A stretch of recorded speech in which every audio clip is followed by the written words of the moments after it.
deserted campus courtyard where he first asked if he could kiss her. It had been their first date. They'd met the week before at a sushi bar. He remembered that first tentative joining of their lips and the feeling of her long, luscious tongue as it unhesitatingly explored his... You got some ID. What? Student identification. I'm not a student. Oh, so you just like hanging around college campuses at midnight? I'm not here because I like it. What's that supposed to mean? Please, take that thing off me. Look, I don't want no trouble.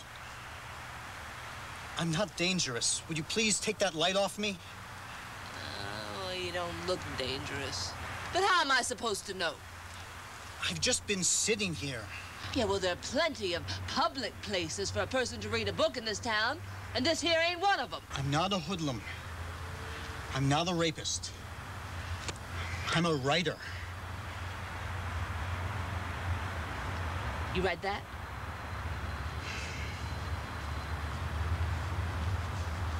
Would you please take that light off me? You sitting out here reading your own book to yourself? There's a scene that has something to do with this place. Uh-huh. It's a novel. Yes, sort of. How's that vagrant situation, Loretta? Need backup? Under control, Tom. Says he's a writer.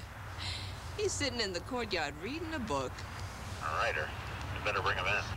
Under control, Tom. Loretta out. So, what's your book about? The protagonist is a young man just out of college who leaves his girlfriend to work on a novel in Spain. Yeah, and then what? You really want to know? What? Do you think I have time to sit around and read this thing? Well, there's a scene just after his return where he goes to a cafe to meet his old girlfriend. He's got his manuscript with him, the story of a brash, unpublished, but brilliant American writer, nobly floundering in expatriate obscurity as he agonizes over the tragic sense of life. And he couldn't be prouder of the thick manuscript he's brought back, dedicated to her, his inspiration.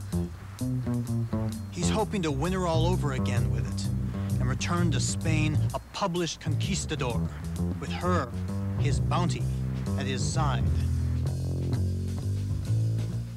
There it is. So she's supposed to be impressed with its size. For starters. It gets them talking anyway.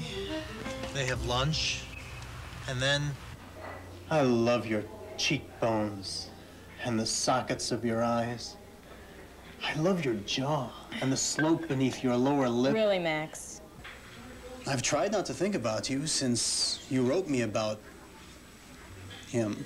So you make up for it now by thinking of everything, including my eye sockets?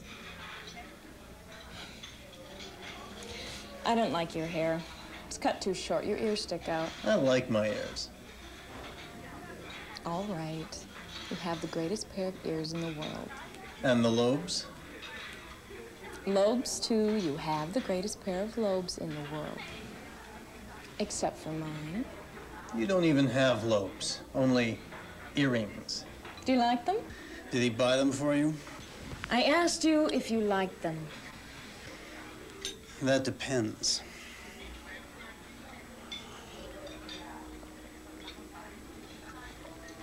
I absolutely love the ring. You hate me now. No, I don't. You do, I know. I've missed you, that's all, and I hoped things would be the same when I got back. 2 months we spent together. I was happy. I missed you too, Max. But you were gone for over a year. I'm moving on with my life. When I get out of law school, Corbin thinks he can take me into the firm.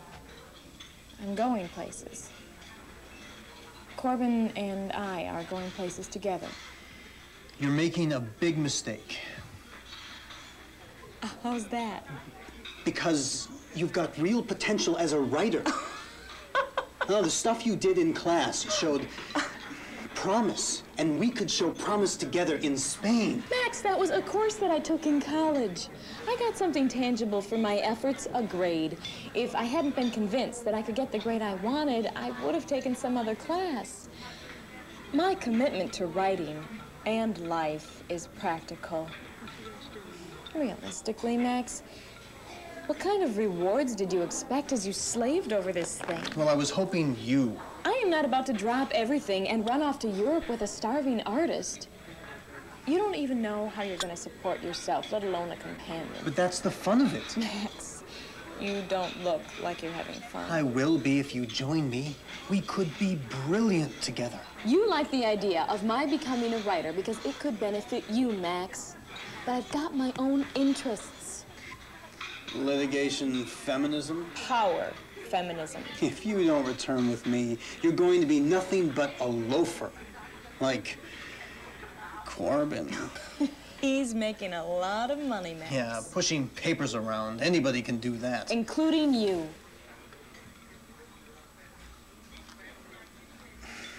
I'm different. I work harder than Corbin. I work harder than most senators and congressmen, doctors and investment bankers, building contractors and sewer cleaners. My imagination throbs inside my head for 24 hours a day. My dreams won't even let me rest. Everyone struggles with the human condition in life, but I struggle with it in art, too.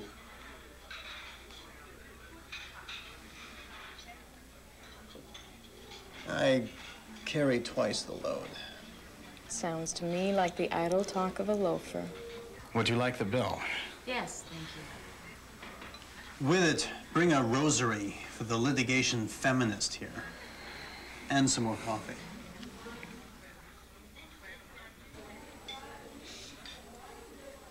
Max, you didn't see anyone in Spain, did you? Does it show? We did have an agreement, you know. You could have if you wanted to. My grandmother invited me over for lunch today.